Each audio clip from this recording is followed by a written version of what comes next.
Selamat pagi semuanya. Perkenalkan saya Luciana Sihite dengan NIM 21020100123. Di sini pada kesempatan kali ini saya akan mempresentasikan analisis saya terhadap artikel CNBC Indonesia yang berjudul 7 bulan sudah berlalu. Begini rapor kondisi ekonomi Republik Indonesia. Dalam presentasi ini, saya akan membahas bagaimana kondisi perekonomian Indonesia pada tahun 2026, mulai dari pertumbuhan ekonomi, inflasi, nilai tukar rupiah, investasi, perdagangan, hingga kebijakan pemerintah. Selain menjelaskan artikel data dari sumber resmi, saya juga akan menyampaikan pendapat saya mengenai kondisi ekonomi Indonesia saat ini. Artikel yang saya analisis adalah artikel dari CNBC Indonesia dengan judul 7 bulan sudah berlalu. Begini rapor kondisi ekonomi Republik Indonesia yang diterbitkan pada 1 Agustus 2026. Menurut saya artikel ini menarik karena kondisi ekonomi tidak bisa hanya dilihat dari satu indikator saja.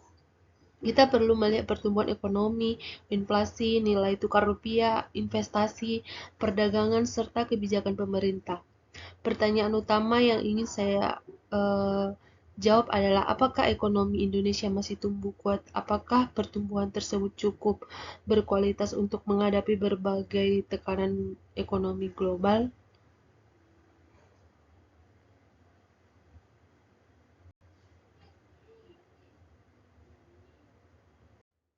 Pertumbuhan ekonomi.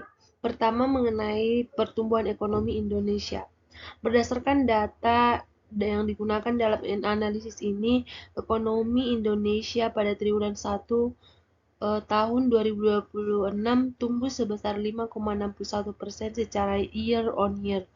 Menurut saya, angka tersebut menunjukkan bahwa ekonomi Indonesia masih memiliki ketahanan yang cukup baik. Pertumbuhan ini didukung oleh aktivitas ekonomi domestik serta beberapa sektor seperti industri, pengolahan, transportasi, dan jasa. Namun, menurut saya kita tidak boleh hanya melihat angka pertumbuhan sebesar 5,61%. Pertanyaannya lebih penting adalah, apakah pertumbuhan tersebut dirasakan oleh masyarakat? Artinya, pertumbuhan ekonomi harus mampu meningkatkan pendapatan, menciptakan lapangan kerja, meningkatkan produktivitas, dan menjaga daya beli masyarakat. Jadi, saya menilai pertumbuhan ekonomi Indonesia cukup positif, tetapi kualitas pertumbuhannya juga harus tetap diperhatikan. Selanjutnya adalah inflasi dan daya beli masyarakat. Pada Juli 2026, inflasi Indonesia tercatat sebesar 2,88% secara tahunan, lebih rendah dibandingkan inflasi Juni yang mencapai 3,34%. Menurut saya, penurunan inflasi ini merupakan kabar yang positif. Inflasi yang terkendali membantu masyarakat dalam mempertahankan daya belinya. Ketika harga kebutuhan pokok tidak meningkat terlalu tinggi, masyarakat memiliki kemampuan yang lebih baik untuk memenuhi kebutuhan energi. Karena bagi masyarakat, terutama masyarakat berpenghasilan rendah, kenaikan harga kebutuhan pokok dapat langsung memberikan dampak terhadap kehidupan mereka. Jadi menurut saya, inflasi tetap rendah merupakan salah satu kunci agar pertumbuhan ekonomi benar-benar dirasakan oleh masyarakat. Selanjutnya kita masuk ke indikator nilai tukar rupiah. Rupiah masih menghadapi tekanan terhadap dolar Amerika Serikat. Dalam periode yang dibahas, rupiah berada di sekitar 17.885 per dolar Amerika Serikat pada 21 Juli 2026.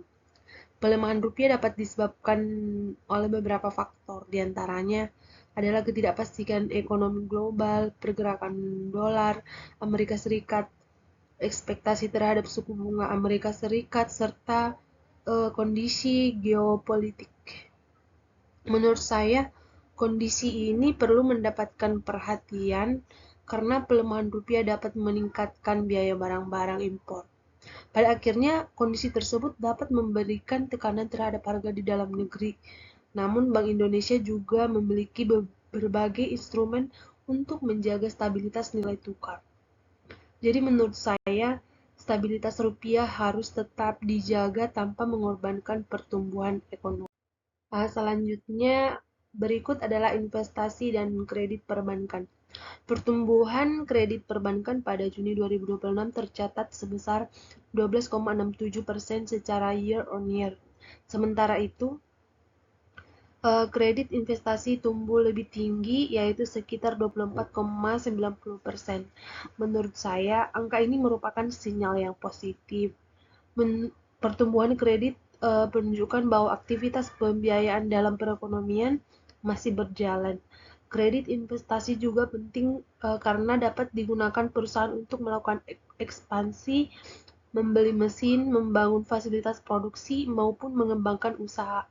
Tetapi yang kita perlu perhatikan adalah kualitas penggunaan kredit tersebut. Menurut saya, kredit sebaiknya lebih banyak diarahkan kepada sektor-sektor produktif. Dengan demikian, pertumbuhan kredit tidak hanya meningkatkan aktivitas ekonomi dalam jangka pendek, tetapi juga menciptakan investasi dan lapangan kerja dalam jangka panjang. Selanjutnya adalah sektor perdagangan dan ketahanan eksternal Indonesia. Indonesia masih mencatat surplus neraca perdagangan pada Januari sampai Mei 2026. Surplus perdagangan tercatat sekitar 4,3 miliar dolar Amerika Serikat. Selain itu, cadangan devisa Indonesia pada akhir Juni 2026 berada pada sekitar 145,6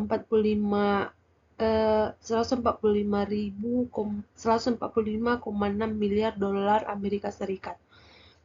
Menurut saya, kondisi ini menunjukkan bahwa sektor eksternal Indonesia masih cukup kuat. Cadangan devisa yang tinggi juga memberikan bantalan bagi perekonomian dalam menghadapi tekanan eksternal. Namun, Indonesia tidak boleh terlalu bergantung pada kondisi perdagangan saat ini. Menurut saya, pemerintah perlu terus meningkatkan ekspor barang bernilai tambah dan memperluas pasar ekspor. Selanjutnya, kita melihat peran APBN dalam perekonomian. Pada semester pertama 2026, pendapatan negara tercatat sekitar 1.459,4 triliun rupiah.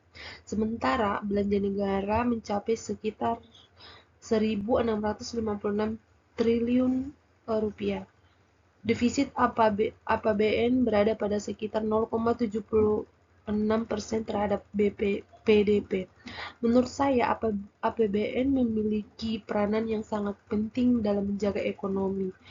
Ketika kondisi ekonomi menghadapi ketidakpastian, belanja pemerintah dapat membantu menjaga konsumsi, investasi, pembangunan infrastruktur, dan berbagai program sosial.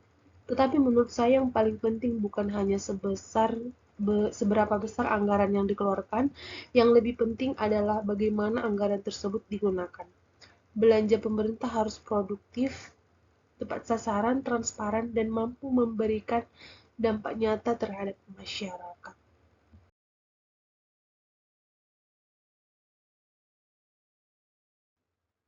Setelah membaca artikel CNBC Indonesia dan melihat berbagai data pendukung, saya cenderung setuju dengan gambaran kondisi ekonomi yang disampaikan dalam artikel tersebut. Menurut saya, ekonomi Indonesia masih cukup resilient, atau hal ini terlihat dalam pertumbuhan ekonomi yang mencapai 5,61%, inflasi yang relatif terkendali, pertumbuhan kredit yang cukup tinggi, serta cadangan devisa yang masih kuat. Namun saya juga memiliki catatan kritis. Kita tidak boleh hanya melihat kondisi ekonomi dari angka pertumbuhan PDB. Menurut saya, keberhasilan ekonomi juga harus dilihat dari apakah masyarakat mendapat pekerjaan, apakah pendapatan meningkat, apakah daya beli terjaga, dan apakah hasil pembangunan dirasakan secara merata. Jadi kesimpulan saya adalah ekonomi Indonesia masih cukup kuat, tetapi tetap harus waspada. Kita memiliki pondasi yang kuat, tetapi tantangan global dan tekanan terhadap rupiah tetap harus diperhatikan.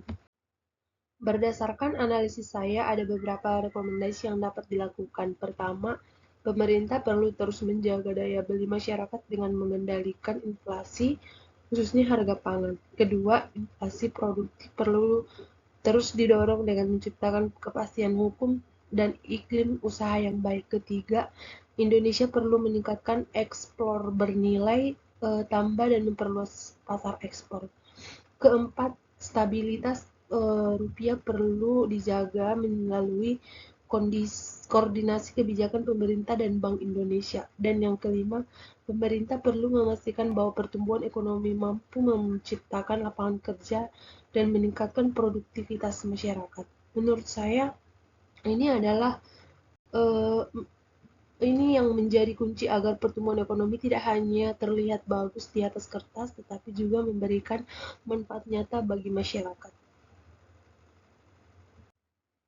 Sebagai kesimpulan, setelah 7 bulan berjalan di tahun 2026, kondisi ekonomi Indonesia masih menunjukkan ketahanan yang cukup baik. Pertumbuhan ekonomi mencapai 5,61%, inflasi Juli berada pada 2,88%. Kredit perbankan juga mengalami pertumbuhan yang cukup kuat. Selain itu, cadangan devisa Indonesia masih berada pada level yang cukup tinggi, namun kita tetap menghadapi beberapa tantangan seperti tekanan terhadap rupiah, ketidakpastian ekonomi global, serta kebutuhan untuk memperkuat investasi swasta. Menurut pendapat saya, pemerintah perlu menjaga keseimbangan antara pertumbuhan ekonomi, stabilitas harga, stabilitas rupiah, dan kesejahteraan masyarakat. Karena pada akhirnya, ekonomi yang baik bukan hanya ekonomi yang tumbuh tinggi, tetapi juga ekonomi yang mampu menciptakan lapangan kerja, meningkatkan pendapatan, dan memberikan kesejahteraan yang luas kepada masyarakat. Demikian presentasi saya mengenai analisis artikel CNBC Indonesia tentang kondisi perekonomian Indonesia tahun 2026. Semoga analisis dapat memberikan gambaran mengenai kondisi ekonomi Indonesia sekaligus menunjukkan bahwa dalam menilai perekonomian kita tidak hanya melihat angka pertumbuhan, tetapi juga perlu melihat dampaknya terhadap masyarakat. Terima kasih atas perhatiannya. Saya ucapkan terima kasih.